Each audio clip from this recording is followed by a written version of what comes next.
कि आज के ज़माने में मुसलमानों के खिलाफ गाली देके भाजपा में नेता बनना बड़ा आसान है। तो आप देखिए, ट्विटर खोलिए, फेसबुक खोलिए, कोई भी सोशल मीडिया खोलिए, बहुत सारे ऐसे लड़के हैं जो ट्राई कर रहे हैं। अगर आपने उनका विरोध किया तो बीएचपी उनको उठा लेगी, फिर वो नेता बन जाएंगे। जैसे एक टुचपुंजिया, उसका याद होगा, वो एक कट्टा खरीद लिया उसने 150 रुपये का और शाहीन बाग पर जाकर गोली चला दिया, और उसके बाद वो बड़ा नेता बन गया है। उसको बड़े बड़े मंचों में बुलाया जाता है, उसको सम्मानित किया जाता है। ऐसे ही एक टुचपुंजिया ने अखलाक को जो है घेर के मार दिया घर में एक ज़माने में। तो भाजपा का एक मंत्री महेश शर्मा, अब तो मंत्री नहीं है, पढ़ा लिखा आदमी है, वो गया, उसको माला पहना लगा, जब वो मर गया तो उसको तिरंगे में लपेट के भेज दिया। लेकिन नए भारत में क्या नारी सम्मान को इस तरीके से ठेस पहुंचाई जाएगी? वो सरकार जिसने ये नारा दिया था कि बहुत हुआ नारी पे वार, अब की बार मोदी सरकार, उस परिस्थिति को नॉर्मल करने के बजाय उस वीडियो को हटाने पर सरकार का ध्यान है। लेकिन एक रेस्टोरेंट में बैठे दो अलग अलग जाति या दो अलग अलग धर्म के लोगों को आप डंडा लेके मारने लगते हैं कि ये महिला दूसरे धर्म की, ये पुरुष दूसरे धर्म का। लेकिन इसी मुल्क में दो ट्राइब लड़ रही हैं और आदिवासी राष्ट्रपति है इस देश में, उनके सामने वो वीडियो आता है और वो शांत है। भाई, प्रधानमंत्री ने आज क्या किया? वो खुद संसद नहीं जा रहे हैं, वो खुद मणिपुर नहीं जा रहे हैं। आज आम आदमी पार्टी के संजय सिंह को मणिपुर पर चर्चा के लिए जब उन्होंने कहा तो पीयूष गोयल जी खड़े हुए, उन्होंने कहा स्पीकर से इसको निलंबित कर दीजिए। स्पीकर साहब ने कहा जी सर, फौरन निलंबित। पूरे मानसून सत्र के लिए उनको निलंबित कर दिया गया। तो इस मुल्क में तो आवाज उठाना ही बड़ा मुश्किल काम है। इधर भी गधे हैं, उधर भी गधे हैं, जहां देखता हूं गधे ही गधे हैं। जो कुर्सी पे बैठे हैं, जो खेतों में चरते हैं, फसली गधे हैं, और असल में मुझे ऐसा लगता है कि जो कुर्सी पे बैठे हैं वो असली गधे हैं। Subscribe now and press the bell icon. Never miss an update. देखिए, आपको याद होगा इस मुल्क में एक निर्भया कांड हुआ था, जिसके बाद दिल्ली की सड़कों पर लोग उतरे थे और लोगों ने सरकार को जगाने का काम किया, और सरकार ने भी फिर एक्शन लिया, एक पूरा कानून बन गया। उस लड़की को जिसके साथ ये जघन्य अपराध हुआ था, उसे सिंगापुर तक भेजा गया इलाज के लिए। लेकिन अब भारत बदल गया है, ये नया भारत है जैसा कि कहते हैं। लेकिन नए भारत में क्या नारी सम्मान को इस तरीके से ठेस पहुंचाई जाएगी? वो सरकार जिसने ये नारा दिया था कि बहुत हुआ नारी पे वार, अब की बार मोदी सरकार। भाई, आप उस मुख्यमंत्री को सुनिए जो ये कहता है कि ऐसी ये एक घटना नहीं है, ऐसी बहुत सारी घटनाएं हो रही हैं। तो तुम्हें तो शर्म से डूब मरना चाहिए कि ऐसी घटनाएं नारियों के साथ हो रही हैं तुम्हारे प्रदेश में। वो प्रदेश जो कभी भी हिंसा के लिए न्यूज़ में नहीं रहा, शांति के लिए रहा होगा, टूरिज्म के लिए रहा होगा, अपने कल्चर के लिए रहा होगा, अपनी ट्राइब के लिए रहा होगा। लेकिन हिंसा के लिए, आगजनी के लिए, महिलाओं के साथ इस तरह की जघन्य अपराध के लिए अगर ये प्रदेश सुर्खियों में आता है तो आप क्या सोचते हैं इसके बारे में? और बीजेपी की सरकार वहां आई है, जब से बीजेपी की सरकार आई है, अभी आज एक एमएलए ने बयान दिया, वो बीजेपी का एमएलए है, उसने कहा कि सरकार इसमें शामिल है, सरकार की वजह से ये बवाल थमने का नाम नहीं ले रहा है। और 80 दिन हो गए, आप फ्रांस जाते हैं, आप अमेरिका जाते हैं, आप दुनिया में न जाने कहां कहां जाते हैं, लेकिन मणिपुर जाने की हमारे प्रधानमंत्री को फुर्सत नहीं मिलती, किसी मणिपुर के डेलीगेशन से मिलने की फुर्सत नहीं मिलती, इसको दिल्ली ही बुला के मिल लीजिए। यहां तक कि उस पर बात भी वो तब करते हैं जब वीडियो वायरल हो जाता है, और उसके बाद एक सबसे शर्मनाक बात कि ट्विटर से कहते हैं वो वीडियो हटा दो। उस परिस्थिति को नॉर्मल करने के बजाय उस वीडियो को हटाने पर सरकार का ध्यान है। तो इस तरीके की जो हरकत है, मतलब इसकी जितनी भी निंदा की जाए उतनी कम है, और सिर्फ निंदा ही नहीं की जाए, देश को सोचना होगा कि हम किस दिशा में बढ़ चुके हैं। नफरत इतनी फैला दी गई है कि जो वीडियो में हरकत हो रही थी, ऐसी हरकत पूरी दुनिया में कहीं बर्दाश्त नहीं की जाएगी। अगर कोई ऐसा भी कबीला होगा जिसको आप कहते होंगे कि वो दुनिया का सबसे खूंखार कबीला है, तो उसमें भी ऐसी हरकतें देखने को आपको वीडियो में नहीं मिलेंगी। इससे देश के समस्त देशवासियों का सर शर्म से झुकता है, और सरकार पर हम बेशुमार लानतें भेजते हैं कि आपने उल्टे सीधे इशू उठा के, अभी सीमा हैदर को आप पूरी दुनिया में बता रहे हैं, अरे भाई ठीक है, चलिए प्यार करती थी, आ गई, कोई किसी से प्यार करता है, कहीं चला जाता है। लेकिन एक रेस्टोरेंट में बैठे दो अलग अलग जाति या दो अलग अलग धर्म के लोगों को आप डंडा लेके मारने लगते हैं कि ये महिला दूसरे धर्म की, ये पुरुष दूसरे धर्म का। लेकिन इसी मुल्क में दो ट्राइब लड़ रही हैं और आदिवासी राष्ट्रपति है इस देश में, उनके सामने वो वीडियो आता है और वो शांत है। रूह कांप जाती है इस चीज़ को देखकर। इस पर प्रधानमंत्री को जवाब देना होगा। देखिए, जर्मनी में जब नाजीज का ज़माना था तो आप एक फ़ोटो बड़ी वायरल हुई उस ज़माने में, एक महिला दौड़ रही थी और उसको पीछे से लोग दौड़ा रहे थे, हिटलर के समर्थक, क्योंकि धीमे धीमे धीमे धीमे दिमाग में ये बैठाया जाता है कि फलां चीज़ जो है वो परेशानियों का हल है, अगर इसको मार दिया जाए तो ये हल है। और ये जहर का इंजेक्शन जो है वो पिछले इस इंजेक्शन को लगातार जो है सालों से लगाया जा रहा है।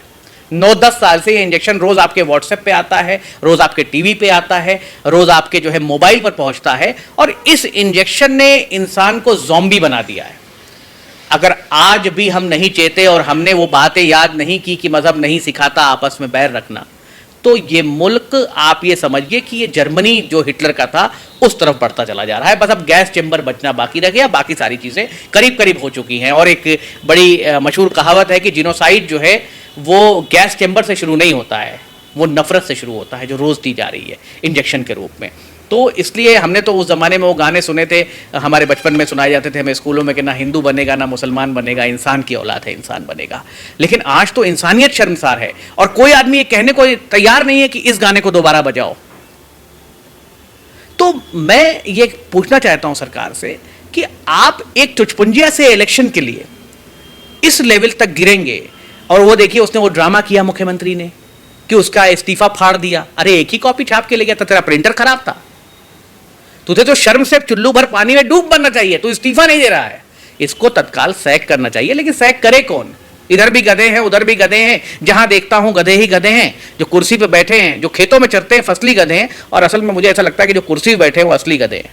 अच्छा, तो आपने ये जो धर्म की बात की, आपस में एकजुट होने की बात की, लेकिन इस तरह की चाहे कितनी भी घिनौनी घटना सामने आती है उसमें मुस्लिम एंगल ढूंढने का प्रयास होता है, और ये घटना भी इससे वंचित नहीं रही। जब ANI के ट्वीट के बाद जो है नफरती चिंटुओं ने सोशल मीडिया पर अलग ही तरीके का मुसलमान को घेरने का प्रयास किया।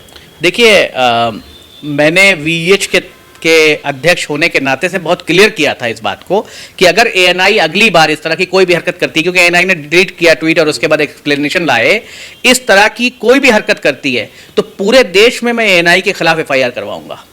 और ANI के लोग अगर ये समझ रहे हैं कि उनके पास सत्ता का संरक्षण है और वो बच जाएंगे, तो इस किस्म की हरकत में अगर आज मैं फाइलिंग कर दूंगा तो आज नहीं तो कल जेल तो जाना पड़ेगा उन्हें, और उनको इस जघन्य अपराध के लिए, क्योंकि देखिए ये अपराध छोटा नहीं है, ये अपराध जो है कोई छोटी सी चोरी नहीं कर लिया आपने किसी की, आपने पूरे समाज को दूषित करने की कोशिश की है, तो ये बड़ा अपराध है। फांसी के फंदे तक परस्यू करेंगे इन लोगों को।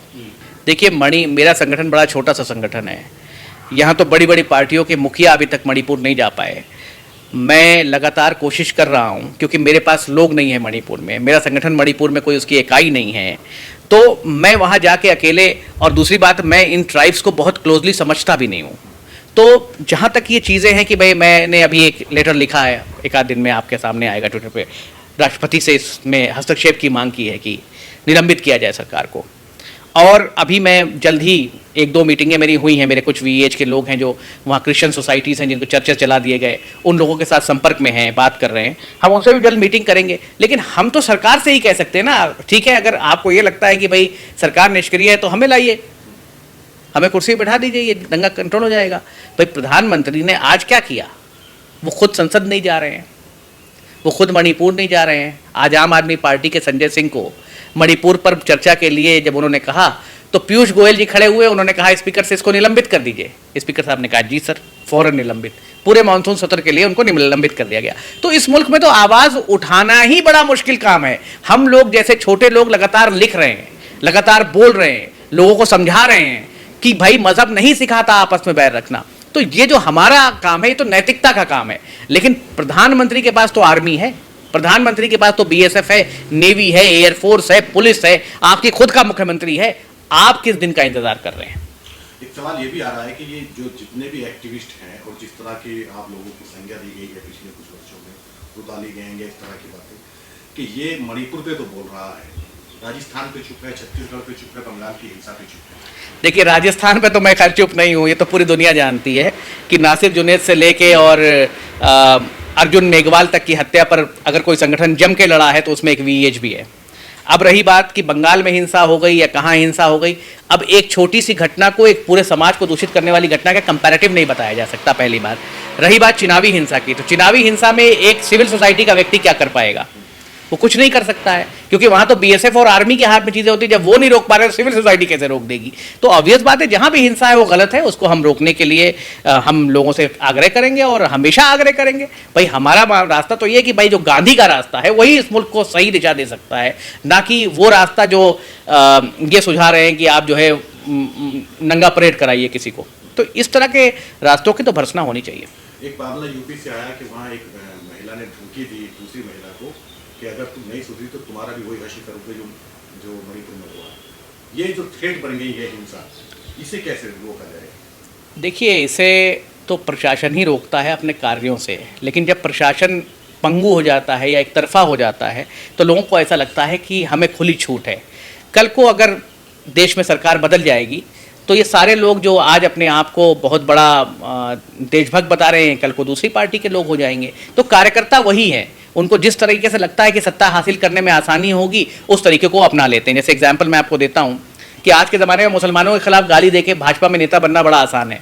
तो आप देखिए, ट्विटर खोलिए, फेसबुक खोलिए, कोई भी सोशल मीडिया खोलिए, बहुत सारे ऐसे लड़के हैं जो ट्राई कर रहे हैं। अगर आपने उनका विरोध किया तो वीएचपी उनको उठा लेगी, फिर वो नेता बन जाएंगे। जैसे एक चुचपुंजिया, उसका याद होगा, वो एक कट्टा खरीद लिया उसने 150 रुपये का और शाहीन बाग पर जाके गोली चला दिया, और उसके बाद वो बड़ा नेता बन गया है, उसको बड़े बड़े मंचों में बुलाया जाता है, उसको सम्मानित किया जाता है। ऐसे ही एक चुचपुंजिया ने अखलाक को जो है घेर के मार दिया घर में एक ज़माने में। तो भाजपा का एक मंत्री महेश शर्मा, अब तो मंत्री नहीं है, पढ़ा लिखा आदमी है, वो गया, उसको माला पहनने लगा, जब वो मर गया तो उसको तिरंगे में लपेट के भेज दिया, तो शहीद है ये। तो इस किस्म की वैसे ही एक अभी हमारे यहाँ भी बड़ा मामला है ना कि भाई सेकुलरिज्म की कोई डेफिनेशन नहीं है। तो अभी एक राष्ट्रपति के उम्मीदवार बनाए थे कांग्रेस ने, आपको पता होगा, उनका बेटा जो था वो मॉब लिंचिंग के अपराध, वो भाजपा में मंत्री था, जयंत सिन्हा, तो मॉब लिंचिंग के अपराधियों को माला पहना रहा था। तो हमारे यहाँ भी सेकुलरिज्म की डेफिनेशन नहीं है, कांग्रेस के पास भी सेकुलरिज्म की डेफिनेशन नहीं है। अभी मैं आपको एग्जाम्पल देता हूँ कि बैंगलोर के अंदर, अरे कर्नाटक के अंदर स्पेसिफिकली, मैं जगह नहीं बोल सकता इस वक्त कहाँ, कोई आदमी जो है वो गोश्त की दुकान थी उसकी, मुसलमान की, होटल था, उस पर राइट विंगर्स चले गए और वो बोलने लगे कि भाई क्यों हलाल बेच रहे हो, तुम्हें मारेंगे, हलाल गोश्त नहीं बेच सकते।